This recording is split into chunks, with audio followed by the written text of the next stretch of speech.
Hello everybody. People usually say that kids shouldn't play video games a lot because they can be addicting. And I really never believed that until my mom became addicted. My name is Jerry. I'm 12 years old and I love to play games on my phone.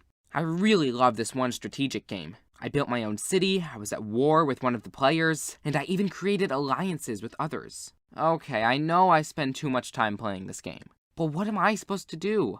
I'm not that popular at school because I don't have a lot of friends, so naturally, I spend whole days playing, including during class. And that was the main reason why my mom was called to school. Oh my gosh, I was so afraid when this happened. My mom works a lot, and she had to take time off to come to school, so I was waiting for a huge punishment. My teacher told her that I was developing a gaming addiction, and that it was necessary for her to take urgent measures. But to my surprise, my mom didn't scold me. She knew that I was lonely and didn't mind that I had fun sometimes. But of course, we had to set some limits. I wouldn't play in the classroom, and I had to improve my academic performance. I'm still very grateful to my mom for how she treated me. A couple weeks later, there was a special offer from my game. Bring a friend and get 10 rubies. 10! Can you imagine? I could finally improve the town hall. Okay, that probably doesn't mean anything to you, so just know it's a lot. But the thing is that I didn't have friends I could invite. So I waited until that evening when my mom came home from work, took her phone, and installed the game. At dinner, my mom noticed that her phone was constantly chirping. The game sends notifications. I was a little embarrassed, but I told my mother that I installed the game on her phone to get a bonus, and I braced myself for a lecture about the fact that you shouldn't touch other people's things. But this conversation didn't go quite as expected. My mom actually perked up a little bit. She began to ask me about the game. I guess she was just taking interest in me, and that made me very happy. A few days later, I was sitting in class, and it was really boring. But I tried my best to learn chemistry, no matter how stupid I thought it was. It was hard to focus, because my phone was constantly vibrating in my pocket. I knew it was the game, and I tried not to react. I had promised, but at some point, my patience ran out. I took out my phone and saw a bunch of messages in the game. And they were all from my mom. She was asking for some resources. Ha ha, I texted her. I didn't expect you to want to play this. She responded, sometimes it's the most interesting way to kill a little time. And after a little pause, where are my resources? Wow, I was so glad my mom started playing with me. It's unbelievable, but we actually started to communicate more thanks to this game. Cool. But after a month of this, everything went wrong.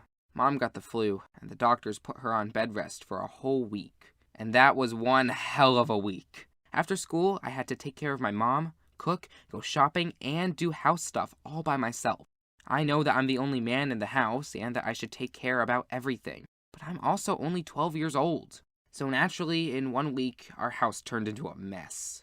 During this week, Mom spent an enormous amount of time playing this game. She said she had nothing else to do, and that it helped time pass faster. Then I thought, okay, why not?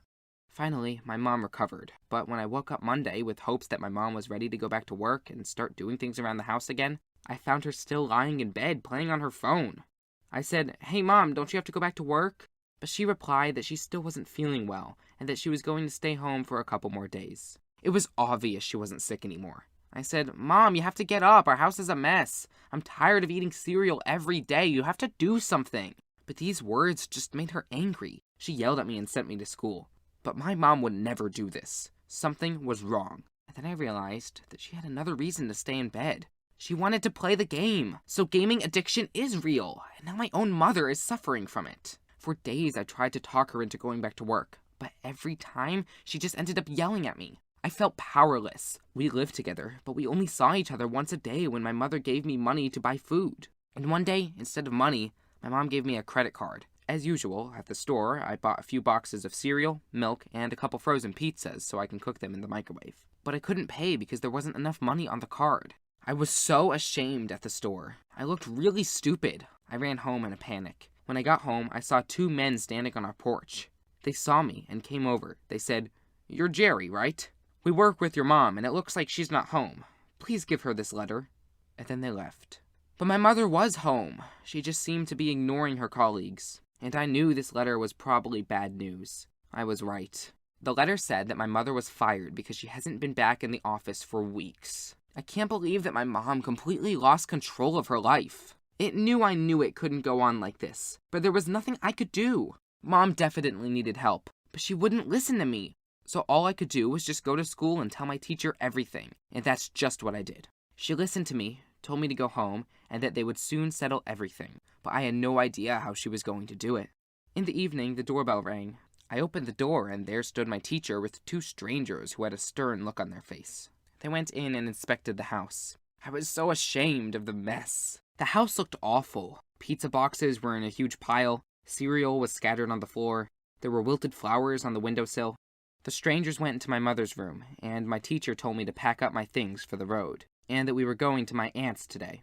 But when she said we, I thought me and my mom. I was wrong. I heard my mom fighting with those two stern people and yelling. I was so scared. I didn't know what was going on. But as it turned out, the teacher had reported everything to social services. And now there's a chance that my mother could be deprived of her parental rights. Oh my God, I did not expect this to happen. But I had no say in anything else. I was taken to my aunt, and she was appointed as my temporary guardian, and my mother was sent to rehabilitation.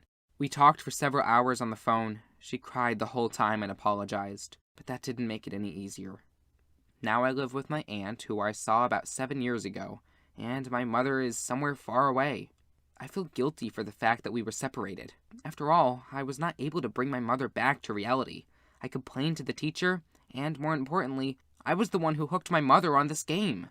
Now I have to hope that my mom will make every effort to get rid of her gaming addiction, and find a job so that she will not be deprived of her parental rights, and we can be together again. Thanks, guys. What would you do if you noticed some kind of addiction in your parents? Do you think you could influence them? Tell me in the comments, and of course, like this video and share it with your friends. Bye!